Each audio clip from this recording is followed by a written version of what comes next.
though he were digging with the points of his feet, puts his foot down quickly, lifts it up quickly, and his step is dragged along. One of deluded temperament walks with a perplexed gait, puts his foot down hesitantly, lifts it up hesitantly. 05. And his step is pressed down suddenly. And this is said in the account of the origin of the Magandhya Sutta. The step of one of greedy nature will be springy. The step of one of hating nature dragged along. Deluded, he will suddenly press down his step. And one without defilement has a step like this. Section 89. The stance of one of greedy temperament is confident and graceful. That of one of hating temperament is rigid. That of one of deluded temperament is muddled, likewise in sitting. And one of greedy temperament spreads his bed unhurriedly, lies down slowly, composing his limbs, and he sleeps in a confident manner. When woken, instead of getting up quickly, he gives his answer slowly as though doubtful. One of hating temperament spreads his bed hastily anyhow. With his body flung down, he sleeps with a scowl. When woken, he gets up quickly and answers as though annoyed. One of deluded temperament spreads his bed all awry and sleeps mostly face downwards with his body sprawling. When woken, he gets up slowly, saying hum. Single quote. Section 90. Since those of faithful temperament, etc., are parallel to those of greedy temperament, etc., their postures therefore like those described above. This firstly is how the temperaments may be recognized by the posture. Section 91. By the action. Also in the acts of sweeping, etc. One of greedy temperament grasps the broom well, and he sweeps cleanly and evenly without hurrying or scattering the sand, as if he were strewing sinduvara flowers. One of hating temperament grasps the broom tightly, and he sweeps uncleanly and unevenly with a harsh noise, hurriedly throwing up the sand on each side. One of deluded temperament grasps the broom loosely, and he sweeps neither cleanly nor evenly, mixing the sand up and turning it over. Section 92. As with sweeping, so too with any action such as washing and dyeing robes, and so on. One of greedy temperament acts skillfully, gently, evenly and carefully. One of hating temperament acts tensely, stiffly and unevenly.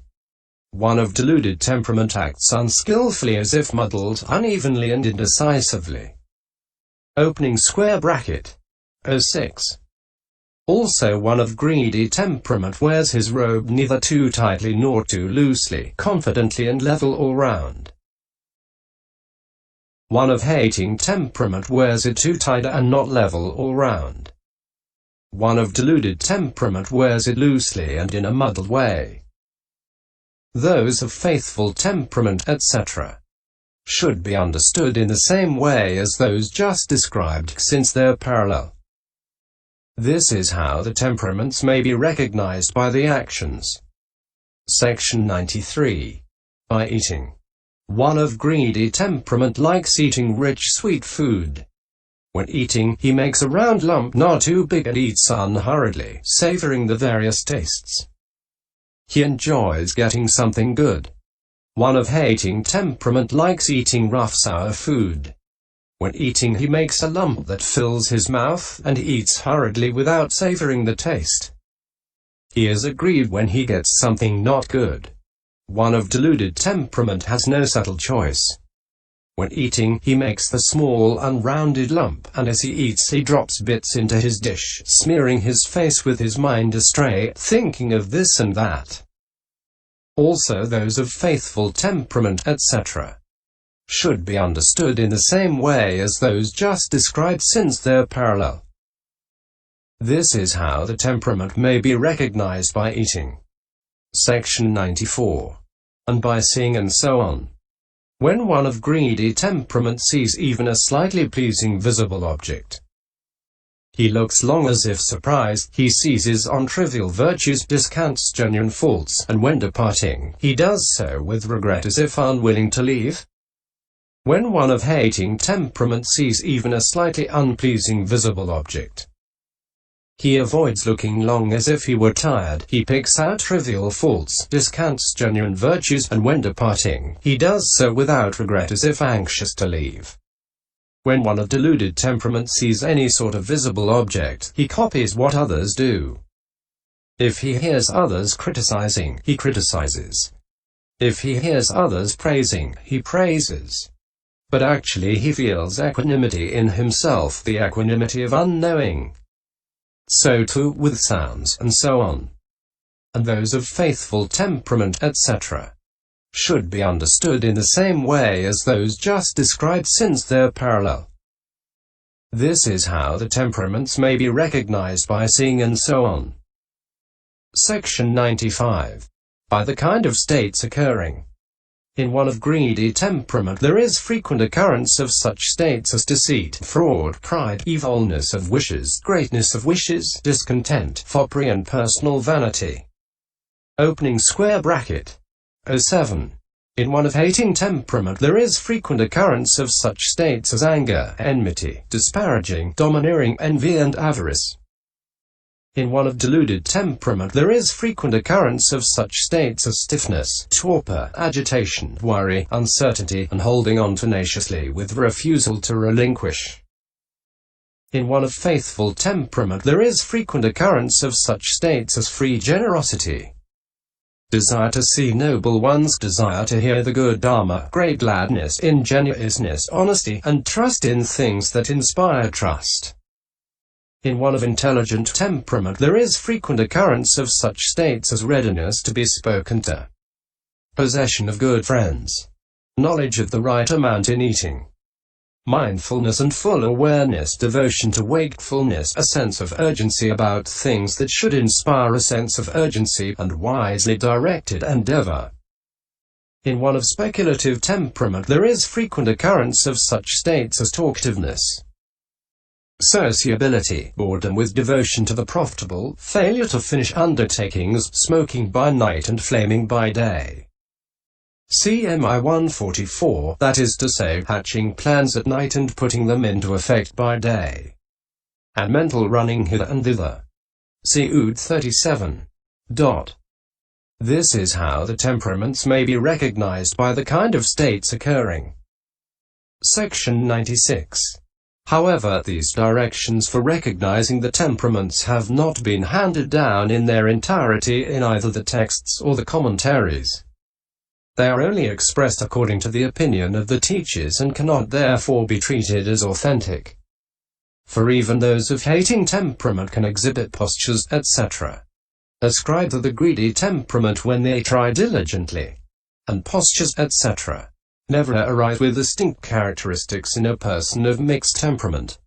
Only such directions for recognizing temperament as are given in the commentaries should be treated as authentic. For this is said, a teacher who has acquired penetration of minds will know the temperament and will explain a meditation subject accordingly.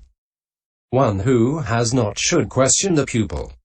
So it is by penetration of minds or by questioning the person that it can be known whether he is one of greedy temperament or one of those beginning with hating temperament. Section 97. What suits one of what kind of temperament? Opening parenthesis. Section 79. A suitable lodging for one of greedy temperament has an unwashed sill and stands level with the ground, and it can be either an overhanging rock with an unprepared drip ledge. Opening parenthesis. CCH. 2. Note 15. A grass hut or a leaf house, etc. It ought to be spattered with dirt, full of bats, dilapidated, too high or too low, in bleak surroundings, threatened by lions, tigers, etc. Closing square bracket. With a muddy, uneven path. 08. Where even the bed and chair are full of bugs. And it should be ugly and unsightly, exciting loathing as soon as looked at. Suitable inner and outer garments are those that have torn off edges with threads hanging down all round like a net cake. 25. Harsh to the touch like hemp, soiled, heavy and hard to wear. And the right kind of bowl for him is an ugly clay bowl disfigured by stoppings and joints, or a heavy and misshapen iron bowl as unappetizing as a skull. The right kind of road for him on which to wander for alms is disagreeable, with no village near, and uneven. The right kind of village for him in which to wander for alms is where people wander about as if oblivious of him. Where, as he is about to leave without getting alms even from a single family, people call him into the sitting hall, saying, "Come, venerable sir," and give him gruel and rice, but do so as casually as if they were putting a cow in a pen. Suitable people to serve him are slaves or workmen who are unsightly, ill-favored, with dirty clothes, ill-smelling and disgusting, who serve him his gruel and rice as if they were throwing it rudely at him. The right kind of gruel and rice and hard food is poor, unsightly, made up of millet, kudasaka, broken rice, etc. Stale butter, milk, sour gruel, curry of old vegetables, or anything at all that is merely for filling the stomach. The right kind of posture for him is either standing or walking. The object of his contemplation should be any of the color cassioas beginning with the blue, whose color is not pure. This is what suits one of greedy temperament. Section 98. A suitable resting place for one of hating temperament is not too high or too low, provided with shade and water, with well-proportioned walls, posts and steps, with well-prepared frieze work and lattice work, brightened with various kinds of painting, with an even, smooth, soft floor, adorned with festoons of flowers and a canopy of many-colored cloth like a Brahma god's divine palace, with bed and chair covered with well-spread clean pretty covers, smelling sweetly of flowers and perfumes and scents set about for homely comfort, which makes one happy and glad at the mere sight of it. Section 99. The right kind of road to his lodging is free from any sort of danger, traverses clean, even ground, and has been properly prepared. Opening square bracket. 09. And here it is best that the lodging's furnishings are not too many in order to avoid hiding places for insects, bugs, snakes and rats. Even a single bed and chair only. The right kind of inner and outer garments for him are of any superior stuff such as china cloth, Samara cloth, silk, fine cotton, fine linen of either single or double thickness, quite light and well dyed, quite pure in color to befit an ascetic. The right kind of bowl is made of iron, as well shaped as a water bubble, as polished as a gem, spotless, and of quite pure color to befit an ascetic. The right kind of road on which to wander for alms is free from dangers, level, agreeable with the village, neither too far nor too near. The right kind of village in which to wander for alms is where people, thinking, "Now our Lord is coming," prepare a seat in a sprinkled, swept place, and going out to meet him, take his bowl, lead him to the house, seat him on a prepared seat, and serve him carefully with their own hands. Section 100. Suitable people to serve him are handsome, pleasing, well-bathed, well-anointed, scented 26 with the perfume of incense and the smell of flowers, adorned with apparel made of variously dyed clean pretty cloth, who do their work carefully. The right kind of gruel, rice, and hard food has color, smell and taste, possesses nutritive essence, and is inviting, superior in every way, and enough for his wants. The right kind of posture for him is lying down or sitting. The object of his contemplation should be any one of the color cassioas beginning with the blue, whose color is quite pure. This is what suits one of hating temperament. Section 101. A right lodging for one of deluded temperament has a view and is not shut in, where the four quarters are visible to him as he sits there. As to the postures, walking is right. The right kind of object for his contemplation is not small, that is to say, the size of a winnowing basket or the size of a saucer. For his mind becomes more confused in a confined space. So the right kind is an amply large cassioa. The rest is as stated for one of hating temperament. This is what suits one of deluded temperament. Section 102. For one of faithful temperament, all the directions given for one of hating temperament are suitable. As to the object of his contemplation, one of the recollections is right as well. For one of intelligent temperament, there is nothing unsuitable as far as concerns the lodging and so on. For one of speculative temperament, an open lodging with a view. 10. Where gardens, groves and ponds, pleasant prospects, panoramas of villages, towns and countryside, and the blue gleam of mountains are visible to him as he sits there, is not right. For that is a condition for the running hither and thither of applied thought. So he should live in a lodging such as a deep cavern screened by woods, like the overhanging rock of the elephant's belly. Hati Kuchi Pabara, or Mahinda's cave. Also an ample-sized object of contemplation is not suitable for him. For one like that is a condition for the running hither and thither of applied thought. A small one is right. The rest is as stated for one of greedy temperament. This is what suits one of speculative temperament. These are the details with definition of the kind, source recognition, and what is suitable as regards the various temperaments handed down here with the words that suits his own temperament. Section 60. Section 103. However, the meditation subject that is suitable to the temperament has not been cleared up in all its aspects yet. This will become clear automatically when those in the following list are treated in detail. Now, it was said above, and he should apprehend from among the 40 meditation subjects one that suits his own temperament. Section 60. Here the exposition of the meditation subject should be first understood in these 10 ways. Opening parenthesis. 1. As to enumeration. 2. As to which bring only access and which absorption. 3.